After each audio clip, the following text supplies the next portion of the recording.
Hello, we back again to the Trekway, Mr. Gray and myself, Trev. Hello, I hope you're all doing well. We are carrying on this average season. Hopefully the last couple of episodes actually end up being better, of Lord X, Season 4, Episode 8. Can't believe there's just 2 more after this. Yeah, time flies by when you're watching mediocre episodes. What can I say, Gray? You know what? That's part of the reason I think I liked Prodigy. Not just because Prodigy was good, but Prodigy had like a whole bunch more episodes. Yeah, 20, but it was separated into two, and there was it not like 6 months or a year in between them? Yeah, it was. Yeah, it was time. separated. It was separated, They but should have still, just called it another season.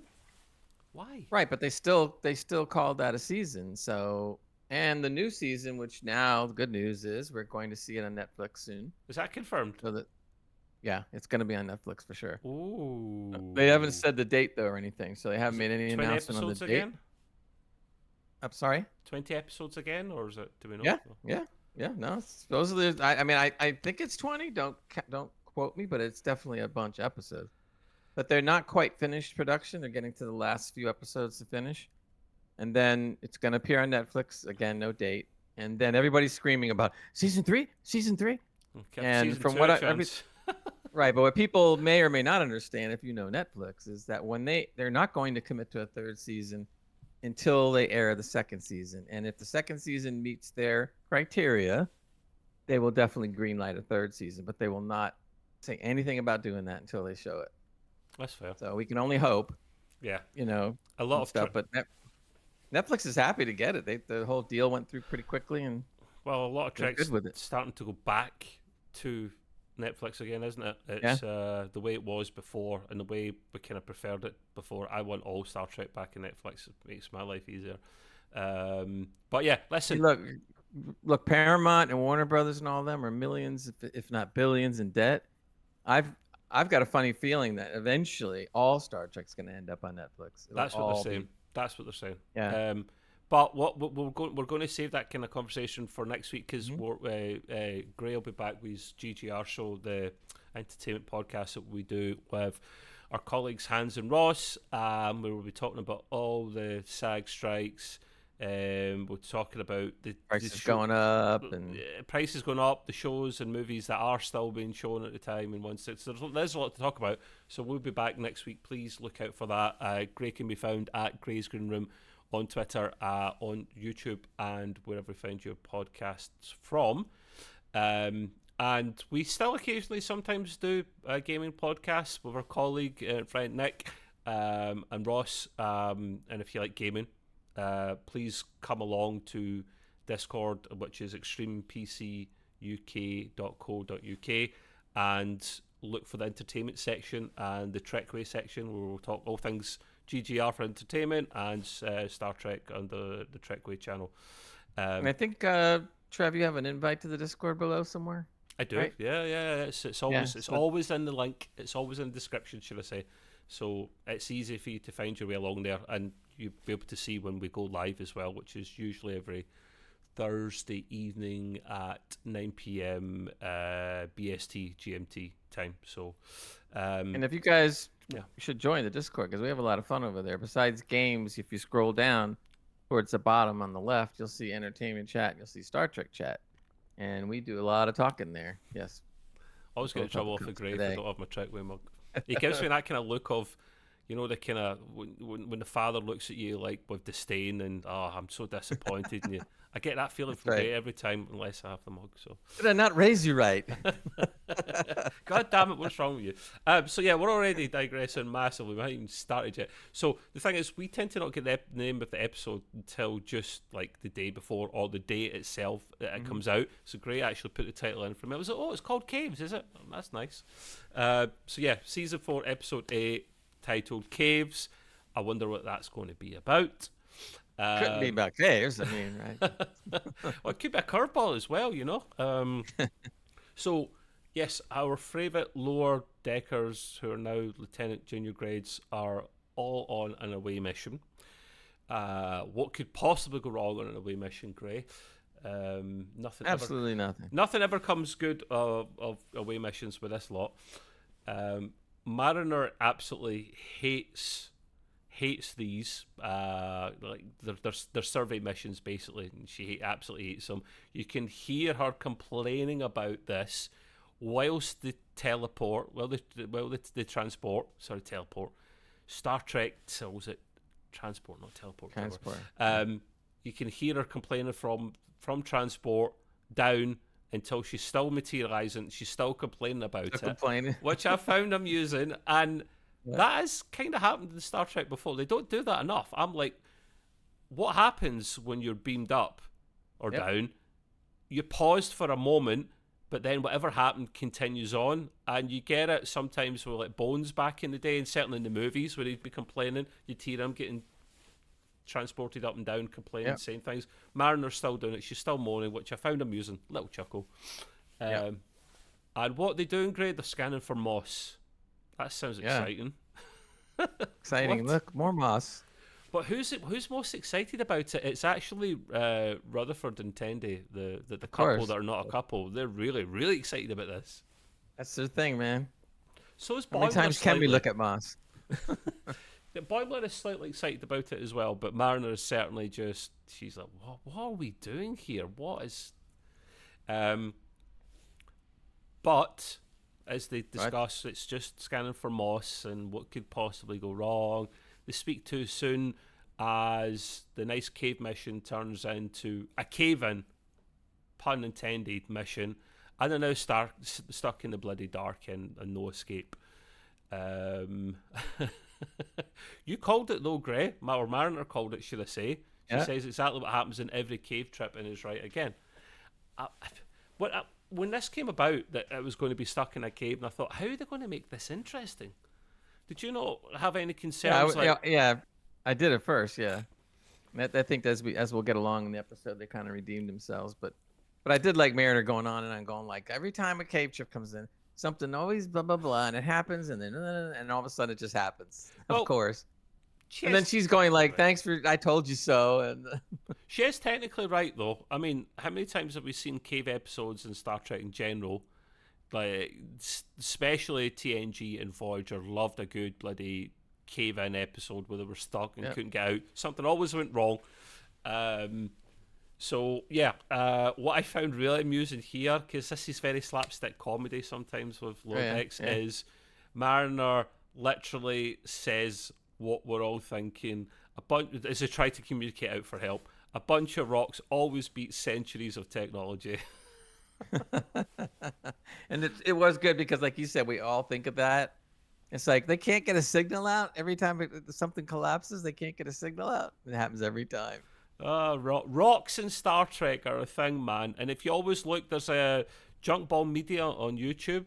The guy, when he's reviewing things with his slapstick comedy way of doing it, when he has explosions in the background for various scenes, he'll pause them and he'll be like, see, rocks. It's as if they put rocks into the bulkheads and into the LCAR menu. So whenever you notice that, Greg, when it's exploding, you just see, they literally look like rocks, or like, they'll be obviously not rocks, but like soft rocks.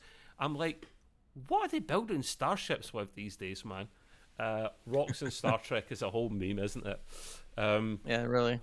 But it was a cracking line from Mariner. She always hits the nail on the head. To make things even more, I mean, you call this episode interesting, great. I call it a bit batshit crazy, but we'll agree to disagree. Interesting is certainly one word for it. The moss that they were scanning is now attacking them. Of course it is. That's right. They can't get away. Something has to corner them. It's like green. So you see this green sludge. It looks like the slime from what is it? The Nickelodeon.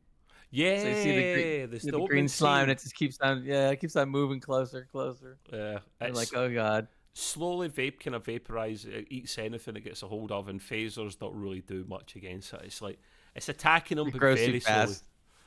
Yeah. And conveniently enough, it's a nice story plot.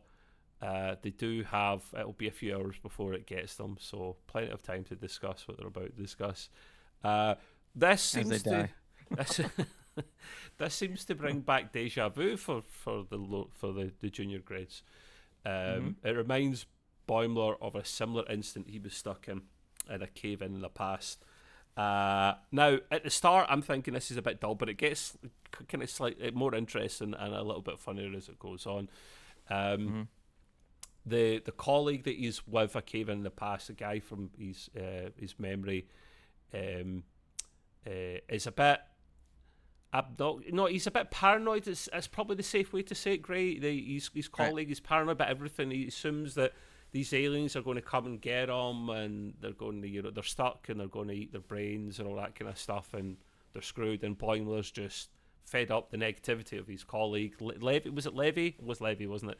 Yeah, Levy Levy. Levy, yeah, however you spell that or pronounce it. And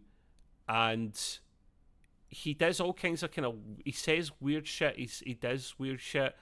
They're trying to escape from their cave in, and he sees a one-man vehicle that could conveniently get them out, and he bloody literally phases it and destroys it. He's like, you And kidding Boimler's me? going like, "Why did you do that?" Well, it's exactly what they wanted us to do. Is get in that vehicle, and he goes like, "Now he can't get out." What are you doing, Levy? You're nuts. You're all the causes of our problems right now. The paranoia continues with this man. He seems to think Picard is a hologram and Voyager's Doctor is not, and he's actually in fact real. So his paranoia is got real. He's just batshit crazy. Safe to say. And he mentioned something about Will 359. He said it Yeah, was. I forgot what. He said, Boimler went. It was a tragedy, as if Levy was trying to make it that it wasn't, or it was maybe some conspiracy or something, So, the guy's a bit batshit crazy. He was talking a lot, Gray, about these Vendorians. I mean, that sounds right. Pause. That title, Vendorian, sounds like a writer was trying to come up with a name like the drop of a hat for a species. Yeah. They went Andorians, Vendorians. Maybe that works. Yeah, sure. It seems Why a not? bit. It seems a bit far fetched. Okay. Yeah, He's but it's okay. It's okay. It's a decent title. And Levy goes on and on and on about Vendorians this, He won't shut Vendorians up. that. Blah, blah. He won't shut up, man. Honestly. And Boimler's going nuts. Like I don't, like he doesn't want to hear any more about the Vendorians. Shut up, Well, man. I liked it because we have, it's making fun of some of the, strange people that have these, that they believe everything's a conspiracy. What, Doesn't flat matter what earthers, you mean? I mean, well, that's one example. I mean, but some people, they go to the bathroom and they think it's a conspiracy. So it's like, It is by the So I time like- I've left. Whew. Anyway, carry on. So they play up on that whole thing, and I thought that was just great. Because he's just going on and on. But what I really thought was funny was that when we did actually see the Yeah, Vendorians, what happens? I was laughing. I was sitting there going like, that's great, because he's sitting there talking about it, and then all of a sudden the real ones come, and he's like as surprised as Boimler. Oh, Yeah, the because Vendorians are real. they're like rocks at the side, like little rock statues or something that actually morph and turn into Vendorians. They went, Yeah. aha, see, I knew it, damn it. And Boimler's just like, what? Because there really are Vendorians. I'm like, I'm sorry I ever doubted you. Like, it was great. Yeah, it was. That's why I call it a bit batshit crazy, because I really didn't see that coming at all. So yes, they did technically put the wool over my eyes, and it turns out, the paranoia for the Vidorians was real, and it had merit, to be honest with you. They take Boimler away. They've been listening this whole time. They take both of them away, but you see them taking Boimler away for being nasty. They say that the Vendorians say, we've been listening to your conversations and we don't like your nastiness towards your colleague, your negativity, and they drag him away. Like their parents or something. But as they're about to literally eat their brains or whatever they were going to do with them, it turns out that Levy is a Vendorian diehard fan. And the aliens, it's very slapstick. They're like, what? Really?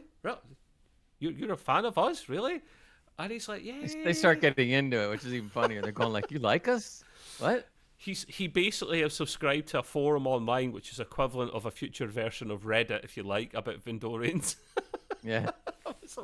And so he knows all this stuff, and he starts telling them about, like, I really like your ability to, and they go, you know about us? You know about that power we have? Well, this changes things. And all of a sudden they're like all happy. and they like Boimler and Levy and everything. And I thought it was hilarious as they took it one step further, and all of a sudden they're sitting at a dining room table having a dinner, like this is their palsy walsies or something, and What they they're eating eating though? bugs. What they eating ground though? Yeah, they're eating giant crickets. These things are like the size of your Boimler head. isn't. It's Levy that's eating. No, Boimler's got sick about it, and his friends just like chomping down on these bugs. But it's just, and they're going on, and they're just going like, "Yay!" And they're all like, "Yeah, this is great." Yeah. And then there was one point where they picked them both up and were going, "Yay!" The thing was they were about to. I think they were still going to eat their brains out, but they were going to at least let them talk. Yeah, they're gonna do something bad Chat originally. and, not eat them immediately. They wanted to hear about what people think about the Vendorians. So yeah, that was slightly amusing. That Levy was a massive Vendorian diehard.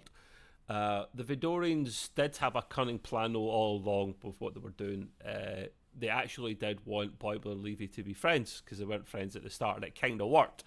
And they're not going to eat their brains out now, which is pretty cool. So Yeah, it's a backhanded way of getting what they wanted, I guess. it's like having parents or grandparents. It's like, except they look weird.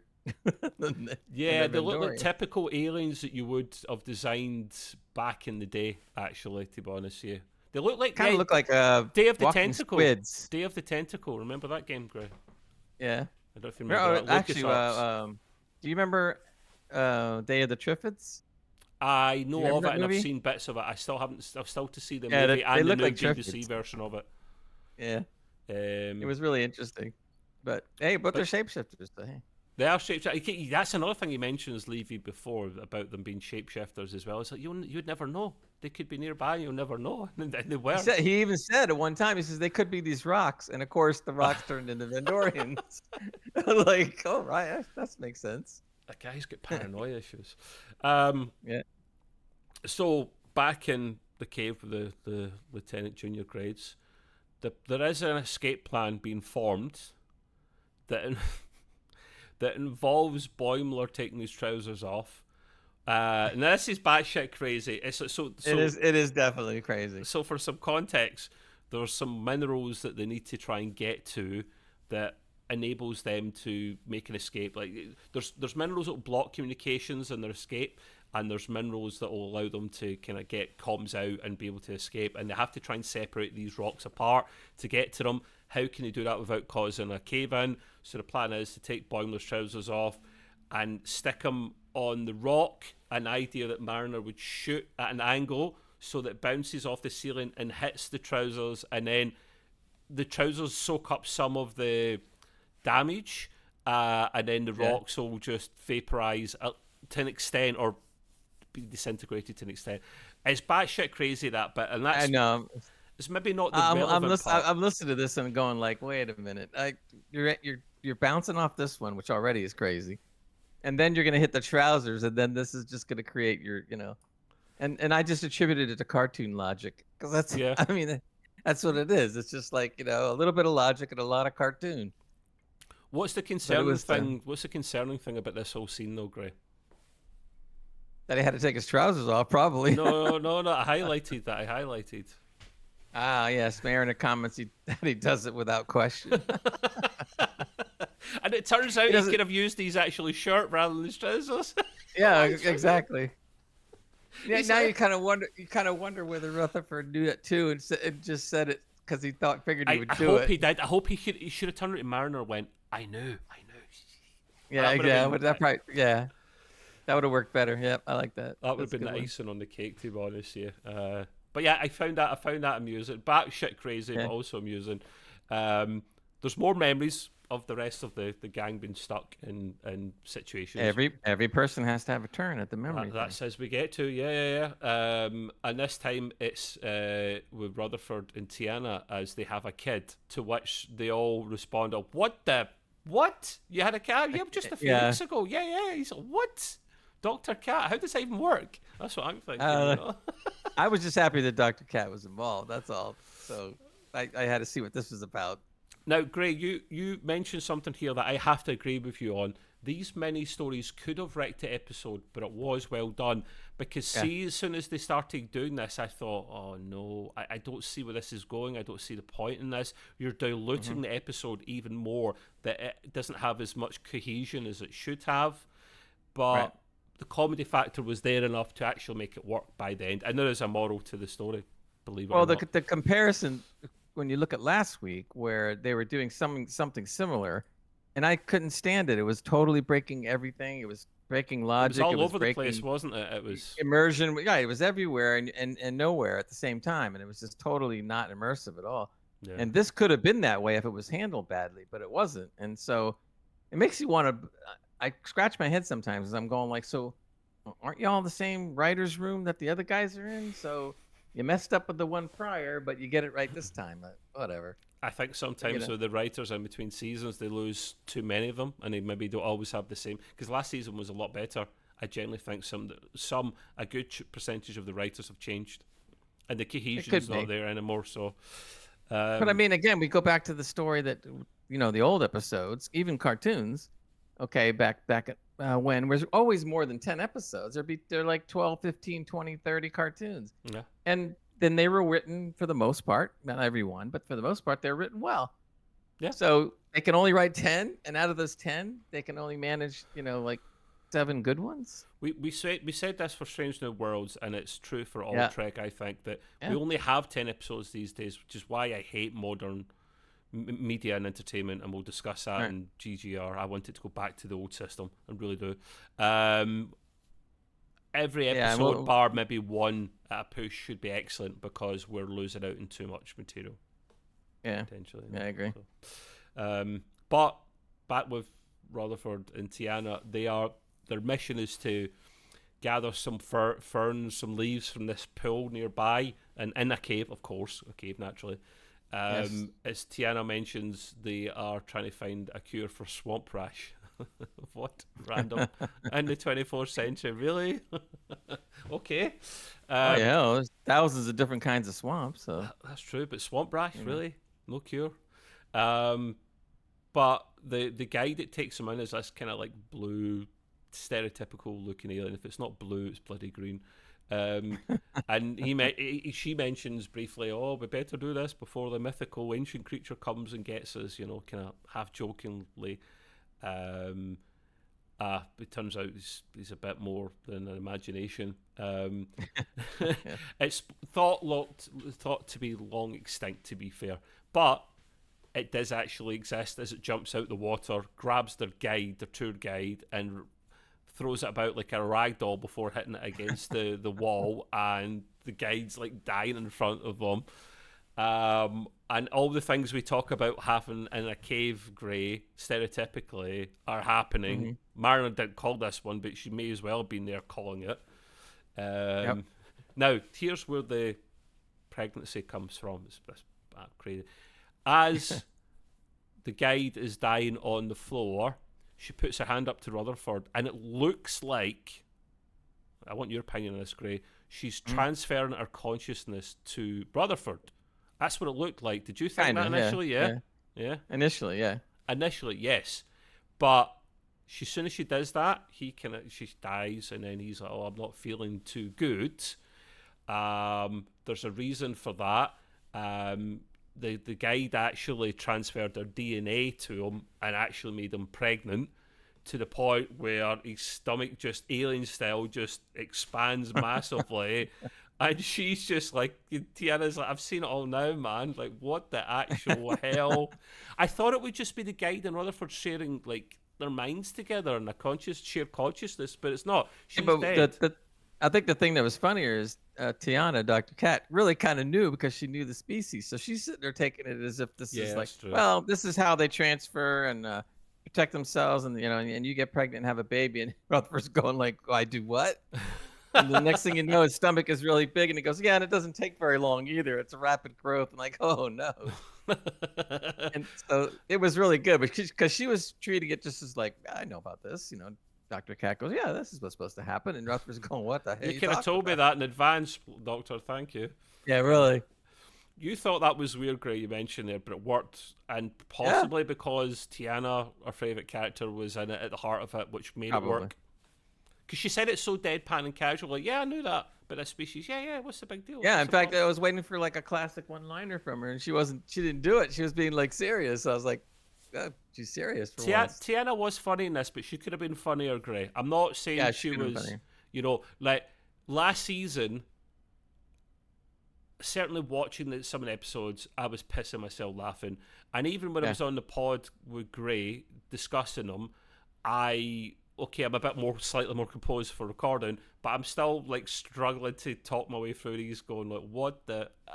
and I want to see that humour. Tiana, as we've said multiple times, and Shax, but mainly Tiana, is bloody hilarious with her swearing, her one-liners. She's my kind of gal.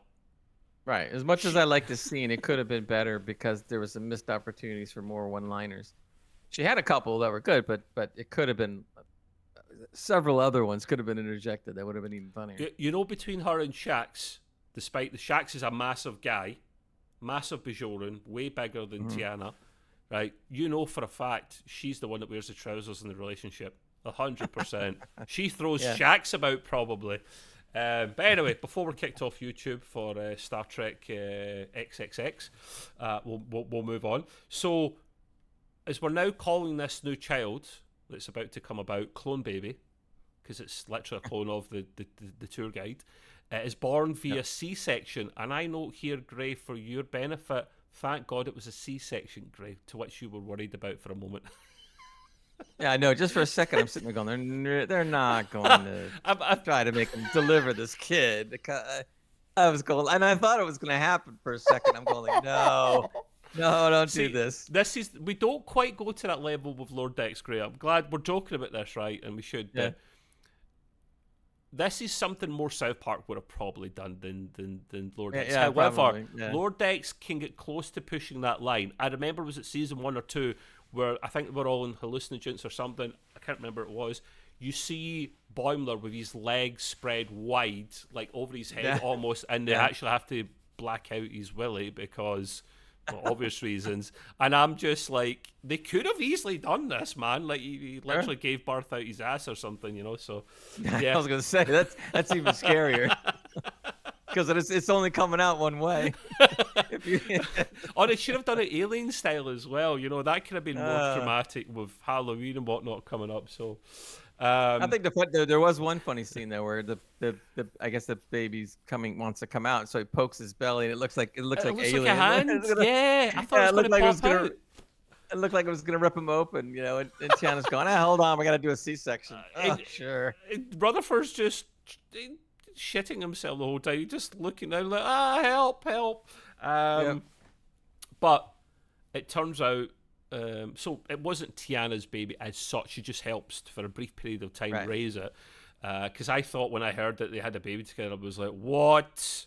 I thought, do you know what I thought? I thought Star Trek Voyager, where Paris and Janeway have the kids, like it wasn't something they could control, but it happened. I thought that's how it was going to go, but it wasn't. Thank God for that. Shax would have killed him. So it turns out Tiana hates babies. Doesn't surprise me. She's that kind of person. I hate babies. But their plan is, right, a bit of context, the plan is they are stuck in the cave for a little while. They have to try and dig away a bit at a time to try and get out. This will take some time. I think this is a case of weeks or maybe months, certainly weeks they're in there. It's hard to tell. They take turns about. One looks after the baby, one starts digging, trying to get out, and then they swap about. And you see this to and fro, and this was amusing, Gray, because Tiana has to change the nappy, as you Americans would call it, a diaper, of little clone baby, and she just, instead of chucking it away, she just picks it up like that and then phasers it. A lot more convenient than just tossing it. Genius. Vaporize it back into atoms because we're all made of stardust. That's effectively what that is. So back in... Boy, to smell like that too. So, well, actually, that's a good point. Would it have still stunk? Because the elements are still there. Interesting. Food for thought. Maybe it would have stunk on the way out as it was vaporized. That's why vaporize it quickly. And where are they getting all these nappies from? I'd love to know that. Yeah, I know. You're So, vaporizing nappies. Using your shirt? I have mean, you what do got have you got a replicator I don't know about or something? It's this is cartoon where the logic. cartoon logic, Yeah, yes, yeah, comes yeah. in. Yeah, Because yeah. we would have ripped it a new one if they'd done this in live action. Mhm. Just not. It's not allowed to No. stand. Yeah. We do let Lower Decks away with a lot. So yeah, I found that amusing. While she's changing the baby, but she eventually warms up to the baby. She eventually starts liking it. It makes sense. She spends so much time with the kid that she's like, yeah, I don't mind that. Great, you're a noted here. You would love to have explored that more with her. Maybe well with Shax. Maybe they'll have a baby. If the doctor's giving them clearance to have interracial. Can you imagine? Like you'll see a baby that looks like Tiana with the fur and everything, but gets as big as Shaq. Well, that's possible. I mean, hey, who's Oh, to say boy. they can have a kid? You know, it's interspecies mixing. You know, I don't know. Sometimes you need I to think get they it better signed just off. leave it alone. Yeah. No, I want to see that, man. 100%. I want All to see right. that. All Give me right. that shit. So that ancient creature that mauled the tour guide before is back again, and it's literally about to do them, and we're thinking, no way. But Rutherford, the genius that he is, I don't know why he doesn't use his bloody comm badge. Whatever. Okay. Because the comm badge is supposed to do the translation on the fly. That's the whole point. Uses his tricorder to communicate with the creature, and it works. So he puts the message across, and you just hear the alien going, "Did you just talk to me? Like, no one's ever spoke to me." What? He's like, "Yeah, I'm using this to talk to you, man." You know, That was like, funny. "Please don't eat us. We mean you no harm." That kind of thing. She's like, "Did you just speak to us?" Like, "Yeah, we did. So it turns out, which was kind of sweet and cool, the alien wasn't necessarily trying to kill them for the sake of it. She was protecting their own young little baby in the pool. And that's maybe, was that where the ferns were coming from? The back of the baby? Yeah. Because it looked like it had leaves Yeah. come out of it, man. Yeah. I think what it was is probably at some point the baby loses the ferns, and then you just pick them up. Yeah. But they had no idea that the And they were ferns were picking coming it from the the baby, probably, yeah. Yeah. So it was like, oops. So the mom got mad at that one. Yeah. You've noticed here, Gray, shades of TOS Devil in the Dark. That Yeah. episode. Forgot to make it green. Sorry. Yeah, because in Shades of the Dark, good. TOS Don't do Devil two in the things Dark at once. Don't do two things at once. I know, was the creature, the Horda, and the Horda was the creature that was protecting its eggs and burrowing through rock, and the eggs were like these round globes and stuff. Great episode, by the way, if you want to get back to seeing it. But it was the same kind of thing. I mean, exactly the same, pretty much. Huh. So a lot of times, Lower Decks does throw back, little tributes to the previous stuff, which is nice. So that was kind of cool. Interesting. Okay. Yeah. That's why it's handy having Gray about. You'll remember these things a lot better than I do. And I wouldn't be surprised if they used they pulled from the episode for context. Sure. It's not a bad thing borrowing from other great Trek episodes in the past. Mm-hmm. But now they have an understanding with this ancient creature. She actually says, "Come with me, I can get you out." She literally rhino charges through a bloody wall to get them an escape hatch, as you do. And then and then we have a really comical line, which you were a big fan of, Gray, and so was I. Yep. Rutherford, you said, "Oh, so you like babies?" She's like, yeah, okay, yeah, they're not bad. So do you like engineers as well now? To which she replies, Gray, she's sitting there going, "Shut the F up." "Don't take it too far, man." The way it was delivered was great, because Rutherford was sitting there going like, he says, "Oh, so I'm gonna be the first engineer you've ever liked," and she goes, "Shut the F up." Dr. Cat does it again. She strikes again. So Mariner's turn, of course it is. There was a lot more to this episode actually than meets the eye actually in terms of note taking. Yep. Memory. Mariner has a memory now. She's working on an escape plan to separate the minerals in the cave. She actually uses like a comm badge, I think it was, to which Rutherford said that's something that Delta Shift would do, and to which she says, "Well, maybe I hung out with Delta Shift." And like, what? They're all jealous that they're having these adventures without one another. That's kind of one of the themes of this episode, which was kind of sweet. There was a point to it. She said she's learnt this from Delta Shift. and the gang are all jealous of one another. Mariner, Mariner in her flashback with Delta Shift, they get stuck in another cave-in. They're all cave-ins apart from the last one. Yeah. Yep. Starts glowing, and she's heading towards the same minerals in this cave that seem to be in every bloody cave that they're stuck in, conveniently grey. Right, of course. And she starts glowing, but she starts aging, like reverse Benjamin Button. She starts aging to the. And You notice she starts looking. You like notice when she first started aging, she looked just like her mom. Exactly. Yeah. Which is smart. Yeah. But yeah, she's getting older and older. She can't get any closer to this mineral. She knows what she needs to do, but she can't get close enough. Her colleague from Delta Shift tries to outpace her to the point where they're actually trying to outpace each other, getting older and older, breaking bones, hips, everything to try and outdo one another. Yeah. And they're having a heart to heart. That's the whole point. But they're you don't have enough respect for Delta Shift, and you don't have enough respect for Beta Shift, and there's a moral to this. They're working things out, and they're actually kind of pals by the end of it. The only way they feel they can get a team member, to get out of here, is to find someone even younger than them.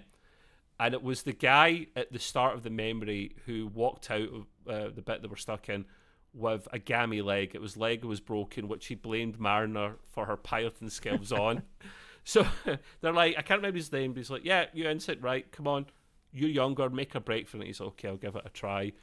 But he can't, as he's going along, this was disgusting, as he's going along, his leg does form a heel, but it heals in a weird, messed up way. Yeah. And I was like, why would that happen if he was aging? But things are getting sped up, so that's why. His leg wasn't set, so it was like sticking out a bit, and his skin started healing over it, and I'm like, oh. Yeah, it's looking bad, yeah. And he's sitting there going like, I gotta do this? What's going on here? It's kind of wrong in all kind of levels. And at the end, he's level with them. He can't get any further forward. And then literally as he stands up to try and make the final push, his leg literally then falls off at this stage. And he's stuck and he can't go anywhere. Oh. And then they start telling him, come on, you can crawl that far. Go, do it. He's like, nah, I'm out. Yeah, I'm not doing it. It turned out, though, the opposite side of the cave, though, one of their other colleagues was there. There was minerals that de-aged them. And this whole time, come on, really? This cartoon logic, man. Of course, cartoon logic. Of course, yes. They went through all that for nothing. But they repair their shuttlecraft and they're able to escape. They forget the ensign's leg, by the way. They'll fly away without the ensign's leg. It's still there. Yeah, but they made a comment about it. We'll just grow you a new one when we get there. It's like, they can't do that in the 24th century, can they? Grow a new one? I think they can, maybe. That far in advance they can. They just match up. It's like stem cells, right? But on steroids at that time. Well, Picard, they gave him a fake heart. They never gave him a real heart. So I don't know if that's they can. True. Maybe he didn't want one. True. So yeah, that was kind of comical. That section. But memories are almost done. They're still on the planet with the cave in with the lieutenant junior grades. It turns out the boss is sentient. Of course it bloody is. Of course it. What? Starts talking to him like, what? Yeah, it's like that Nickelodeon goo is going real on them right now. Right. It captures them, throws them up against the wall, and it starts talking to them. It will not let them leave until they hear Tendy's story. Now the reason Tendy doesn't tell her story until now is because she keeps talking. She keeps mentioning throughout she's had a cave in before, to which Mariner keeps saying it wasn't a bloody cave in. It wasn't in a cave. That's all you hear between these two. But the aliens have been listening and they want to hear the last story. I'm at this stage, I'm like, what drugs were these writers on? Because I want some of that stuff, man. That is some cuckoo stuff.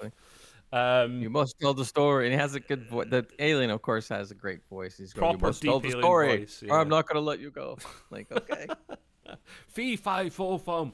Right. But yeah, so they said the story, the last story with Tendy is, it was actually our first day on board the Cerritos. It's kind of sweet, this, actually, in a way. Yeah. She is in the officers' bar with all the lower deckers, basically getting wasted. And they're surprised they're wasted because synthahol was a thing then. But it turns out Mariner switched out all the synthahol with real booze. Naughty, So they're all gonna have a naughty. proper hangover. So they're all shit-faced, crawling into the turbo lift, more or less. But they get stuck in the turbo lift for quite a while, actually. And at one point, it comes up with, what we're going to do to pass the time. And it come up with the classic 2 hours later. And I found that comical. But then they done it with 3 and 4 hours. 3 so hours. I took that bit and out then of 4 hours. I took it out of the notes because I'm like, okay, they ruined So that right moment. there, of it had to comedy. be at least 9 hours. Plus. They're just playing games, silly games to pass the time. Tendy took a pee in the corner, apparently. We've all seen that in the classic stuck in a turbo lift, or a lift or an elevator scene. And they all pass out, go to sleep, basically, because they're all hungover. And you just hear Tendy go, this was literally the best day ever. And thank you for being my friend. So that was sweet. But then they get woken up rudely as Shax opens the doors and goes, "I've come here to rescue you," really loudly, and all shit themselves, including me. It was pretty intimidating with a light behind Shax, you know. Yeah. But it was nice to see Shax because I know you like Shax as well, Gray. Yep. Proper one entrance. good line. Proper entrance. Yep, proper.